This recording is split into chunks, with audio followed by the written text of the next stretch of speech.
এখন বাজে 9:30। আজকে হচ্ছে গুড ফ্রাইডে। মেয়ের কলেজ ছুটি, তোমাদের দাদা ভাইয়েরও মনে হয় ছুটি আছে, না হলে এত বেলা পর্যন্ত ঘুমায় না। আমি উঠে মুখ হাত পা ধুয়ে ফ্রেশ হয়ে এই যে বসেছিলাম। চলো ওদেরকে ডাকি এবার। আর এসি চলছে তো, ঠান্ডা ঠান্ডা ওয়েদারে একদম বাপ মেয়ে দুজনেই টানা ঘুম দিচ্ছে। আর না, এবার ডাকবো। চলো, ঘর অন্ধকার, তাও লাইটটা জ্বালি।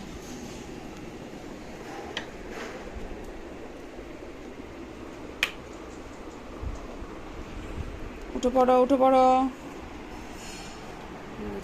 খাটে দেখো মেয়ে শুয়ে আছে, মেয়ের পাশে আমি শুয়েছিলাম। আর এই যে তোমাদের দাদা ভাই নিচে, ওকে নিচে বিছানা করে দিয়েছি, যে নিচে। কেননা তিনজনে না একসাথে খাটে হয় না, চাপাচাপি হয়ে যায় তিনজনে একসাথে শুলে। ওটো, 9:30 বাজে। 10টা বাজে, 9:30 কোথায়, 10টা। তাড়াতাড়ি। ওই দেখো 10টা বাজে।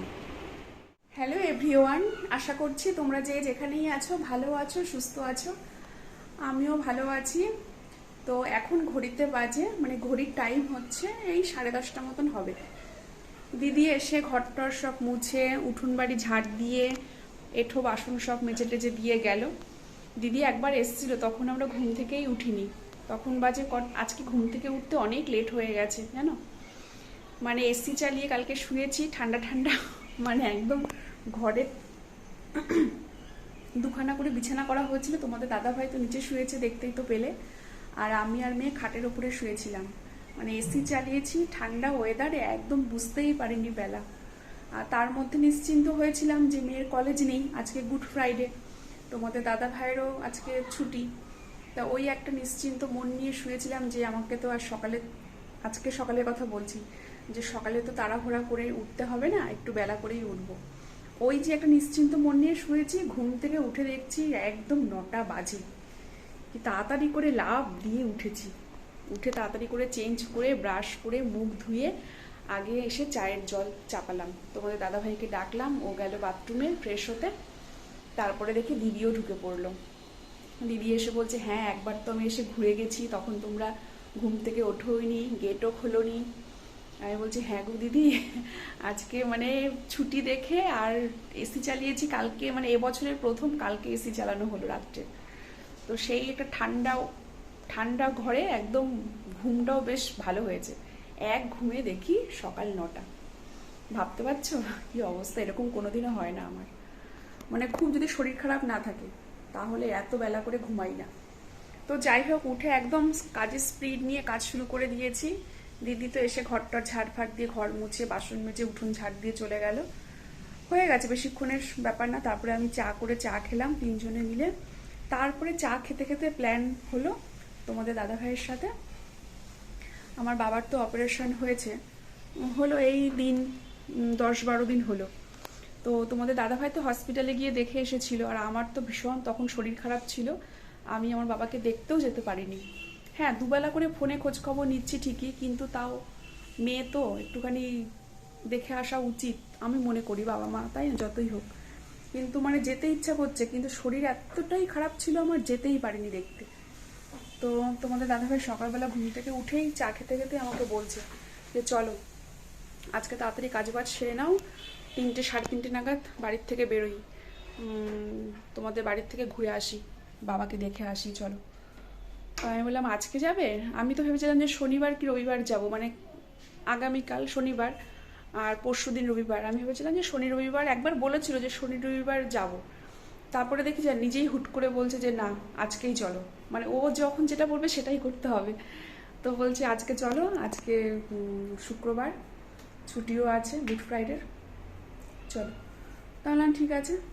তো বাবার জন্য একটুখানি ভাবছি কি করব, একটুখানি রান্না করে নিয়ে যাব খাসির মাংস, কারণ বাবা খাসির মাংস খেতে ভালোবাসে। আর আমি তোমাদের দাদাভাইকে বাজারে পাঠালাম, আমি বললাম কি করো, একটুখানি বাজারে যাও, একটু ভালো দেখে একটু খাসির মাংস নিয়ে আসো, খাসির মাংসটা রান্না করে একটু বাবার জন্য নিয়ে যাই। মানে বাবার জন্য বলতে কি, বাবা তো একা খাবে না, মাও আছে, বাবা মা দুজনের জন্য একটু নিয়ে যাব রান্না করে। তো আমি সেটাই বললাম। তো দেখি, রান্নাটা তো করব। আর ভাত বসিয়ে দিয়েছি, ওদিকে ভাত হচ্ছে। আমি আর দেরি করলাম না, চট জলদি আগে চা খাওয়া হয়ে গেলে, যেই শুনলাম যে যাব, তোমাদের দাদাভাই বললো আজকেই যাব চলো, তো আমি ফটাফট তাড়াতাড়ি গিয়ে আগে চাল টাল ধুয়ে হাঁড়িতে একদম ভাতটা বসিয়ে দিলাম। ভাত ফুটেও গেছে। আর তোমাদের দাদাভাইকে লিস্ট করে দিলাম যে কি কি আনতে হবে। মাংস আনতে বললাম, একটু সবজিপাতি, বেশি কিছু করব না যেহেতু যাবো তো 3টে সাড়ে 3টে নাগাদ। তো উচ্ছে আলু ভাজবো আর খাসির মাংস করব। আজকে আর কোনো মানে বেশি চাপের রান্না করছি না, মানে কোনো বেশি এক্সট্রা পদই করছি না। তো এই হয়েছে ব্যাপার। তো চলো, ভাত ফুটে গেছে, ভাতটা দেখি কতদূর হলো। এই যে ভাতও ফুটছে।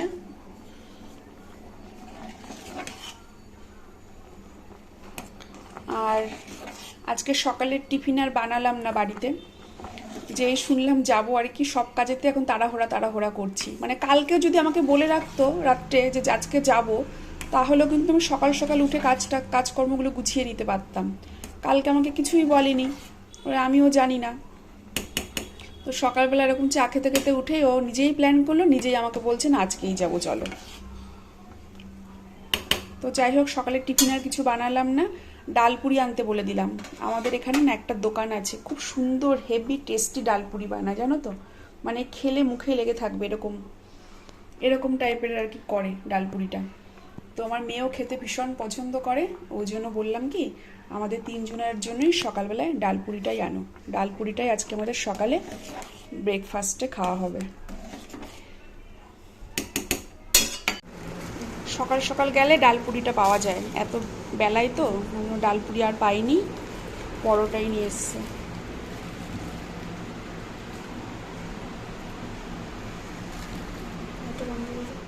এই যে খাসির মাংস নিয়ে এসছে।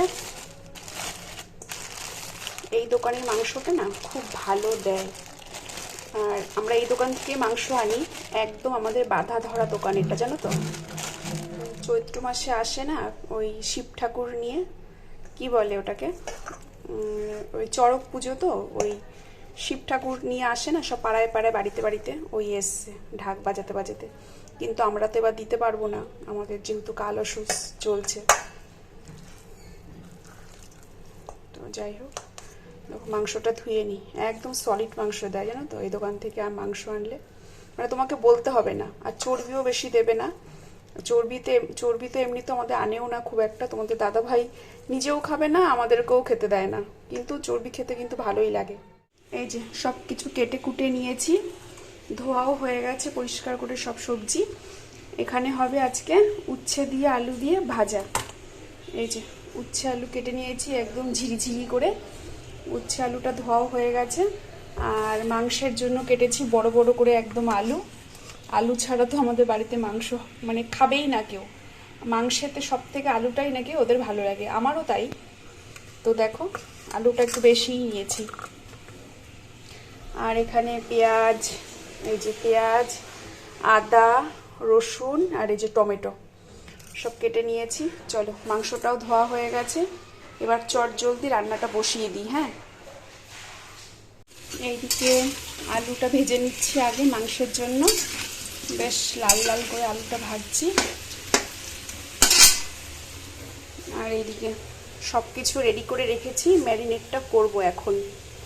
মানে যা যা লাগে, কাঁচা সর্ষের তেল, তেজপাতা, টমেটো, পেঁয়াজ, রসুন, আদার পেস্ট, খানিকটা পেঁয়াজ কুচিও দিয়েছি, আর নুন হলুদ তো আছেই, সব কিছু দিয়ে রেখেছি। এবার ম্যারিনেটটা করব। আর এদিকে উচ্ছে আলু ভাজাও হয়ে গেছে। এই দেখো, উচ্ছে আলু ভাজাটা একবেলার মতনই করেছি, কেননা রাতে তো তেতো খায় না, রাতে তেতো খেতে নেই, ওই জন্য একবেলার মতনই উচ্ছে আলু ভাজাটা করেছি।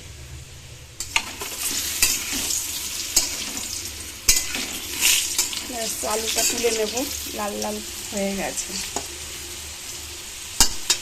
আর একটুখানি হোক তারপরে তুলে নেব। চলো মাংসটা ম্যারিনেট করে নিয়ে দিতে।